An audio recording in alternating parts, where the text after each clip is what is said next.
നമസ്കാരം. Media 7 Chai chat എന്ന പരിപാടിയിലേക്ക് പ്രേക്ഷകർക്ക് സ്വാഗതം. ഇന്ന് നമ്മുടെ അതിഥിയായിട്ട് എത്തിയിരിക്കുന്നത് ഒരു ഓൾറൗണ്ടറാണ്. അദ്ദേഹത്തെ നമുക്ക് പരിചയപ്പെടാം. അതിനു മുമ്പ് ഒരു ബ്രീഫ് ഞാൻ തരാം. അദ്ദേഹത്തെ സിനിമാ പിന്നണിയിൽ പ്രവർത്തിക്കുന്നവർക്കും കായിക രംഗങ്ങളിൽ പ്രവർത്തിക്കുന്നവർക്കും സുപരിചിതമാണ്. പക്ഷേ സാധാരണക്കാരൻ്റെ ഇടയിലേക്ക് ഇന്ന് ഞങ്ങളുടെ ചാനൽ വഴി നിങ്ങളിലേക്ക് എത്തിക്കുകയാണ് അദ്ദേഹത്തെ. പേര് പോളി വടക്കൻ. അദ്ദേഹത്തെ ഈ പരിപാടിയിലേക്ക് നമുക്ക് സ്വാഗതം ചെയ്യാം. നമസ്കാരം. നമസ്കാരം. നമുക്ക് ആദ്യം പേരിൽ നിന്ന് തന്നെ തുടങ്ങാം. തീർച്ചയായിട്ടും. പോളി വടക്കൻ, എന്താണ് ആ പേരിനെ ഒരു വടക്കൻ എന്നുള്ള രീതിയിലേക്ക് വന്നേക്കുന്നത്? വടക്കൻ, പോളി വടക്കൻ. അപ്പം വടക്കൻ എന്ന് പറയുന്നത് എൻ്റെ ഹൗസ് നെയിമാണ്.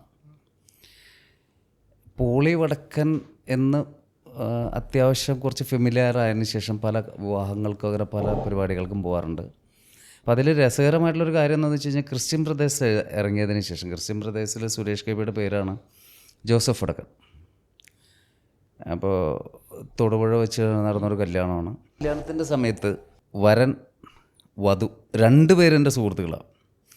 അപ്പോൾ വരൻ അമ്മയോട് പറഞ്ഞു വെച്ചാൽ പോളി വടക്കൻ സാറ് വരുന്നുണ്ട്, പുള്ളീനെ നിങ്ങളൊന്ന് കെയർ ചെയ്യണം എന്നാലും എൻ്റെ അടുത്ത് പറഞ്ഞിരുന്നു, അവരുടെ അടുത്ത് പറഞ്ഞിട്ടുണ്ടായിരുന്നു. അപ്പം ഞാൻ വന്നപ്പോൾ അപ്പോൾ പരിചയക്കാരും അപ്പോൾ അതിൻ്റെ അമ്മേനെ എനിക്കറിയാം. പക്ഷെ അവർക്ക് എന്നെ അറിയില്ല. ഞാൻ തൊട്ട് പുറയിൽ ഇങ്ങനെ നിൽക്കുക. അതെ, വടക്കൻ സാറ് വരുന്നുണ്ട്, ആരെയും വെയിറ്റ് ചെയ്തുകൊണ്ടിരിക്കുക. അപ്പം അവരുദ്ദേശിച്ചത് ഈ അല്ലല്ല, പോളി വടക്കൻ എന്നൊക്കെ പറയുമ്പോൾ വടക്കൻ എന്നുള്ള പേര് അവരെപ്പോഴും പ്രതീക്ഷിച്ചിരിക്കുന്നത് സുരേഷ് ഗോപിയുടെ അത്ര ഹൈറ്റുള്ള ഒരാളെയാണ് അവർ പ്രതീക്ഷിക്കുന്നത്. ഈ 5 അടി ഹൈറ്റുള്ള ഒരാളെന്ന് അവർ ഒരിക്കലും പ്രതീക്ഷിക്കുന്നില്ലല്ലോ.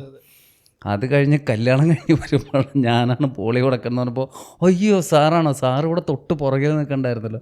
ഞാനപ്പോൾ ചിരിച്ച് പതുക്കെ മാറിയിരുന്നു. അപ്പോൾ ഈ പോളി വടക്കൻ അതുപോലെ തന്നെ ഒരു നോർത്ത് ഇന്ത്യൻ ഫിലിമിൽ അതിലെ ക്യാരക്ടറിൽ പോളി വടക്കൻ തന്നെയാണ് കൊടുത്തിരിക്കുന്നത്. അപ്പോൾ അവർ മെയിൽ അയച്ച് എൻ്റെ അടുത്ത് ചോദിച്ചു, ഈ ഒരു നെയിം കൊടുക്കുന്നതിന് പ്രോബ്ലം ഉണ്ടോ എന്ന് ചോദിച്ചിരുന്നു. അപ്പോൾ ഞാൻ പറഞ്ഞ പ്രോബ്ലം ഇല്ല. ആദ്യം കേട്ടു, സബ്ജക്റ്റ് എടുത്തു. നമ്മുടെ എന്തെങ്കിലും പേരുദോഷം വരുന്ന എന്തെങ്കിലും ആണോന്ന് അറിയാൻ വേണ്ടിയിട്ട് ഞാൻ ചോദിച്ചു. അപ്പോൾ സബ്ജക്റ്റ് അവർ ബ്രീഫ് ചെയ്ത് തന്നിരുന്നു. അപ്പോൾ കുഴപ്പമില്ല, അപ്പോൾ ധൈര്യമായിട്ട് ഇട്ടോളാൻ പറഞ്ഞു. അതേമാതിരി അടുത്തിടയ്ക്ക് റിലീസായ വടക്കൻ എന്ന് പറഞ്ഞൊരു സിനിമ വന്നിരുന്നു. അത് എൻ്റെ സുഹൃത്തുക്കൾ തന്നെ ആയതുകൊണ്ട് അതിലും സബ്ജക്റ്റ് വലിയ കുഴപ്പമില്ലാത്തതുകൊണ്ട് അതും ഓക്കെ പറഞ്ഞു. അതിൽ അഭിനയിച്ചിട്ടുണ്ടോ? ഇല്ല, അതിൽ അഭിനയിക്കാൻ എത്ര പടത്തിൽ അഭിനയിച്ചിട്ടുണ്ട്? അഭിനയിക്കാൻ ചെറിയ ചെറിയ വേഷങ്ങളാണ് ചെയ്തുകൊണ്ടിരുന്നത്. അതായത് ശരിക്കും പറഞ്ഞാൽ ഡയറക്ഷനാണ് എനിക്ക് കൂടുതൽ താല്പര്യം. സീരിയലുകൾ ചെയ്തിട്ടുണ്ട്. സിനിമയിലേക്ക് ഒരു നല്ല ക്യാരക്ടർ ചെയ്യണം എന്നുള്ള ഒരു ആഗ്രഹം തോന്നിയത് തന്നെ ഈ അടുത്തിടയ്ക്കാണ്. അപ്പോൾ അതിനിടയിൽ ഹിഡുംബ എന്ന് പറയുന്ന ഒരു തെലുങ്ക് സിനിമ ചെയ്തു. ഈ സിനിമയിൽ ഞാനും ഷിജു ഒക്കെ കൂടി ഉണ്ടായിരുന്നു. മലയാളത്തിൽ നിന്ന് ഞങ്ങൾ 2 പേരും ഉണ്ടായിരുന്നു. അപ്പോൾ അതിൽ ത്രൂ ഔട്ടായിട്ടൊരു ക്യാരക്ടർ ഉണ്ടായിരുന്നു. പക്ഷേ ഡ്യൂറേഷൻ ഒത്തിരി കൂടി. അത് 2.5-3 മണിക്കൂറിനടുത്ത് ഡ്യൂറേഷൻ പോയിപ്പോൾ അതിലാവശ്യമില്ലാത്ത സീനുകൾ കട്ട് ചെയ്തപ്പോൾ നമ്മുടെ സീനുകളും കുറേ കട്ട് ചെയ്ത് പോയി. അപ്പോൾ അതിൽ വളരെ കുറച്ച് മാത്രമേ എന്നാലും ശ്രദ്ധിക്കുന്ന ഒരുപാട് പേര് വിളിച്ചറിയിച്ചിരുന്നു. ഇപ്പോൾ റീസെൻ്റായിട്ട് നമ്മുടെ പഴയ ശങ്കർ സാറ് ഡയറക്റ്റ് ചെയ്യുന്ന ഒരു മൂവി ഇപ്പോൾ കംപ്ലീറ്റ് ഷൂട്ട് കഴിഞ്ഞു. അദ്ദേഹത്തിൻ്റെ പടത്തിൽ വില്ലനാണ്, ത്രൂ ഔട്ട് ക്യാരക്ടറാണ്. ആ പടം ശരിക്കും പറഞ്ഞ ഒരു ബ്രേക്ക് പ്രതീക്ഷിക്കുന്ന ഒരു സിനിമയാണത്. ബാക്കിയെല്ലാം ചെറിയതായതുകൊണ്ട് ഞാൻ അതിൽ കൂടുതൽ ഇമ്പോർട്ടൻ്റ് കൊടുക്കുന്നില്ല. അതുപോലെ തന്നെ തമിഴിൽ നമുക്കെല്ലാവർക്കും അറിയാം വെട്രിമാരൻ സാർ എന്ന് പറയുന്ന ഒരു സൂപ്പർ ഹിറ്റ് ഡയറക്ടർ.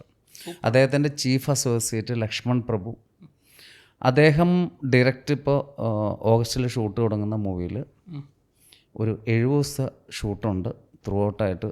അതിലും ക്യാരക്ടർ മറ്റെന്താ സംഭവം ഏകദേശം 18 വർഷത്തോളം അദ്ദേഹം റിസർച്ച് ചെയ്ത് സ്ക്രിപ്റ്റ് എഴുതിയിരിക്കുന്ന ഒരു സിനിമയാണ്. അതിലും വില്ലൻ ക്യാരക്ടർ തന്നെയാണ് നമുക്ക് കിട്ടിയിരിക്കുന്നത്. അത് സബ്ജക്റ്റ് ഒന്നും ഇപ്പോൾ പറയാൻ പറ്റില്ല, കാരണം അതുപോലൊരു സബ്ജക്റ്റാണ്. സബ്ജക്റ്റ് അദ്ദേഹം പറയാൻ വന്നപ്പോൾ തന്നെ ശരിക്കും പറഞ്ഞാൽ റോമ എഴുന്നേറ്റ്. അതുപോലെ അദ്ദേഹം അത്രയും റിസർച്ച് ചെയ്തെടുത്ത് എഴുതിയിരിക്കുന്നത് 2 സിനിമകൾ എഴുതിയിട്ടുണ്ട്. ഈ 2ലും ഭാഗ്യവശാൽ അദ്ദേഹം നമ്മളെ കാസ്റ്റ് ചെയ്തിട്ടുണ്ട്. അതാണ് പ്രധാനമായിട്ട് പറയാനുള്ളൊരു കാര്യം. ജനങ്ങളുടെ ഇടയിലേക്ക് അത് എത്രയും പെട്ടെന്ന് വരട്ടെ, നമ്മൾ 2 കൈ നീട്ടി സ്വീകരിക്കാൻ തയ്യാറാണ്. Thank you. താങ്കൾ സിനിമയ്ക്കപ്പുറം സോഷ്യൽ വർക്കറായിട്ട്, അതായത് ജനങ്ങൾക്ക് ഉപയോഗപ്പെട്ട കുറേയേറെ കാര്യങ്ങൾ വിപ്ലവമായ സൃഷ്ടിക്കപ്പെട്ട കുറേയേറെ കാര്യങ്ങൾ ചെയ്തതായിട്ടും ഞങ്ങൾക്കറിയാൻ കഴിയും. അതിൽ ഏറ്റവും ഇമ്പോർട്ടൻ്റ് ആയിട്ടുള്ള ഒരേ ഒരു കാര്യം, ഒരുപാട് കാര്യങ്ങൾ സി ഹൈക്കോടതിയിൽ തന്നെ സോഷ്യൽ റിലവൻ്റ് ആയിട്ടുള്ള ഒത്തിരി കേസുകൾ ഞാൻ തന്നെ ഫയൽ ചെയ്തിട്ടുണ്ട്. ഇന്ത്യൻ ക്യാപ്റ്റൻ വിരാട് കോഹ്ലിക്കെതിരെ പോലും ഞാൻ കേസ് ഫയൽ ചെയ്തിട്ടുണ്ട്. ഞാൻ അറിഞ്ഞു അത്. അത് ഓൺലൈൻ റമ്മി കളിക്ക് ബ്രാൻഡ് അംബാസാഡർ ആയതിൻ്റെ പേരിലാണ്. ശരിക്കും പറഞ്ഞാൽ 22 പേര് മരണപ്പെട്ടതിനെ തുടർന്നാണ് ഞാൻ ഹൈക്കോടതിയിൽ ഇങ്ങനെ ഒരു ബില്ല് ഫയൽ ചെയ്യുന്നത്. ഓക്കെ. ശരിക്കും പറഞ്ഞാൽ ഒരുപാട് പേര് ക്യാൻസർ പോലെ ബാധിച്ചുകൊണ്ടിരിക്കുന്ന ഒരു സംഭവമായിരുന്നു, അഡിക്റ്റ് ആയിക്കൊണ്ടിരുന്ന ഒരു സംഭവമായിരുന്നു ഓൺലൈൻ ഗെയിമിങ്. അതിൽ ഓൺലൈൻ റമ്മി. അപ്പോൾ അതിൽ ഒരുപാട് പേര് പൈസ നഷ്ടപ്പെടുകയും ആത്മഹത്യയിലേക്ക് പോവുകയും ചെയ്തപ്പോഴാണ് ഞാൻ ഹൈക്കോടതിയിൽ ഫയൽ ചെയ്യും. അത് ശരിക്കും പറഞ്ഞാൽ അനുകൂലമായിട്ടുള്ളൊരു വിധി വന്ന് ഹൈക്കോടതി സർക്കാരിനോട് ഒരു അമെൻമെൻറ്റ് ഉണ്ടാക്കാനായിട്ട് ആവശ്യപ്പെട്ടു. ഈ അമെൻമെൻറ്റ് ഉണ്ടാക്കിയതിൽ ഒരുപാട് ലൂപ്പ് ഉണ്ടായിരുന്നു. അതുകൊണ്ട് തന്നെ അവർ ലൈസൻസ് എടുത്തുകൊണ്ട് വീണ്ടും തുടങ്ങാനുള്ള ഒരു പ്രചോദനം അവർക്കുണ്ടായി. വീണ്ടും ഓൺലൈൻ റമ്മി കളി വ്യാപകമാവുകയും ചെയ്തു. ഓക്കെ. ഇതിനെ തുടർന്ന് ഇത് നാശത്തിലേക്കാണ് പോകുന്നത് മനസ്സിലാക്കിക്കൊണ്ട് തന്നെയാണ് പാർലമെൻറ്റിൽ നമ്മൾ അവതരിപ്പിക്കാനുള്ള എല്ലാ വഴികളും നോക്കിയും അവസാനം പാർലമെൻറ്റ് കഴിഞ്ഞ വർഷം അതൊരു അമെൻമെൻറ്റായിട്ട് അംഗീകരിക്കുകയും ചെയ്തു. ഇപ്പോൾ ഓൺലൈൻ റമ്മി കളിക്കുന്ന ശ്രദ്ധയിൽപ്പെട്ട അവർ അറസ്റ്റ് ചെയ്യാനുള്ള, അതുപോലെ തന്നെ ബ്രാൻഡ് അംബാസഡർ ആയാലും ബ്രാൻഡ് അംബാസഡർ ആവുന്ന വ്യക്തികൾ ആരാണെന്ന് വെച്ച് കഴിഞ്ഞാൽ അവരെ 5 വർഷം തടവും 10 ലക്ഷം രൂപ ശിക്ഷയും കിട്ടാവുന്ന ഒരു വകുപ്പ് തന്നെ പാർലമെൻറ്റ് പാസ്സാക്കി. ഇനി അത്തരത്തിൽ ഗെയിം കളിക്കുന്നവർക്കുള്ള ഒരു തിരിച്ചടി കൂടിയിട്ടാണത്. ഇത് താങ്കളിലൂടെയാണ് പോയത് സുപ്രീം കോടതിയിൽ? തീർച്ചയായിട്ടും. കാരണം ഇതുപോലെയുള്ള കേസുകളാണ് ഞാൻ കൂടുതൽ എൻ്റെ മുമ്പിൽ വരുന്ന പലരും പറഞ്ഞ് എൻ്റെ അടുത്ത് വരുന്ന, ഇതൊരു അപകടത്തിലേക്കാണ് പോകുന്നത് തോന്നിക്കഴിഞ്ഞാൽ അവരെൻ്റെ അടുത്ത് വരികയും ഞാൻ അതിന് അഡ്വൈസ് എടുക്കുകയും, നമുക്ക് സുഹൃത്തുക്കളായിട്ട് ഒരുപാട് വക്കീലന്മാരുണ്ട്, അവരോടൊക്കെ ചോദിച്ച് മനസ്സിലാക്കിക്കൊണ്ടാണ് എൻ്റെ കേസുകൾ കൂടുതലും ഫയൽ ചെയ്യുന്നത്. ജോമി കെ ജോസ് എന്ന് പറഞ്ഞ നാട്ടുകാരാണ്. അദ്ദേഹം ഞാനും കൂടി ഇരുന്നിട്ട് ഒരുപാട് ഇതിനെക്കുറിച്ച് റിസർച്ച് ചെയ്ത് ഇപ്പോൾ ഈ ഒരു ഓൺലൈൻ റമ്മികളെ നമ്മൾ കളിക്കുമ്പോൾ അവർ ഇത് ഒബ്സർവ് ചെയ്യാൻ വേണ്ടിയിട്ട് അവർക്കൊരു പ്ലാറ്റ്ഫോമുണ്ട്. ഈ കളിക്കുന്ന ആൾ ആരാണ്, അയാൾക്ക് എത്രത്തോളം സ്റ്റെബിലിറ്റി ഉണ്ട്, ബാക്കപ്പ് ഉണ്ട്, ഇതൊക്കെ നോക്കിക്കഴിഞ്ഞാൽ സോഷ്യൽ മീഡിയയിലെ എല്ലാ പ്ലാറ്റ്ഫോമും നോക്കും. ഫേസ്ബുക്ക്, ട്വിറ്റർ, അതുപോലെയുള്ള എല്ലാ സോഷ്യൽ മീഡിയയിൽ നമ്മളെക്കുറിച്ചുള്ള എല്ലാ എൻക്വയറിയും അവർ നടത്തി കഴിഞ്ഞതിന് ശേഷം നമ്മൾ കളിക്കുമ്പോൾ ആദ്യം കുറച്ച് പൈസ നമുക്ക് കിട്ടി വരും. നമ്മൾ ഇൻട്രസ്റ്റഡ് ആവും, വീണ്ടും നമ്മൾ കളിക്കാൻ തുടങ്ങും. അങ്ങനെ കളിച്ച് അവസാനം ഒരു പ്രാവശ്യം ഒരു വലിയ എമൗണ്ട് നമ്മൾ ഫെയിലിയർ ആവും. അത് തിരിച്ചു പിടിക്കാൻ വേണ്ടിയിട്ടുള്ള കളികളിലാണ് നമ്മൾ നാശത്തിലേക്ക് പോകുന്നു. അവസാനം ഇത് ആത്മഹത്യയിലേക്ക് പോയി വീഴുന്നതും. അതായത് വേറൊരു തരത്തിലുള്ള MDMA.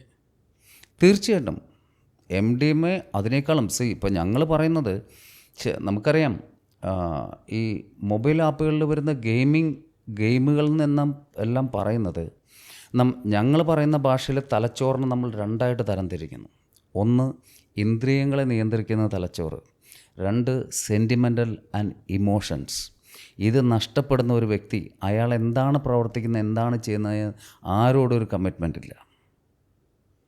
ഈ ഒരു അവസ്ഥയിലേക്ക് നീങ്ങുന്ന ഒരാൾ അയാൾ എവിടെ ചെന്ന് അവസാനം മരണത്തിലേക്ക് ചെന്നെത്തത്തുള്ളൂ. താങ്കളുടെ കാഴ്ചപ്പാടിൽ ഈ ഓൺലൈൻ റമ്മി ഈ ചെറുപ്പക്കാരാണോ അതോ മുതിർന്ന ആൾക്കാരാണോ? ഏറ്റവും കൂടുതൽ ചെറുപ്പക്കാരാണ്. ഞാൻ ഹൈക്കോടതിയിൽ ഫയൽ ചെയ്തതിന് ശേഷം ഒരുപാട് പേര് എൻ്റെ സോഷ്യൽ മീഡിയയിൽ നോക്കി കഴിഞ്ഞാൽ എൻ്റെ നമ്പർ കിട്ടുമല്ലോ, എൻ്റെ നമ്പറിൽ വിളിച്ചിട്ട് പല രീതിയിലുള്ള ഭീഷണിപ്പെടുത്തലും എല്ലാ രീതിയിലും ഉണ്ടായിരുന്നു.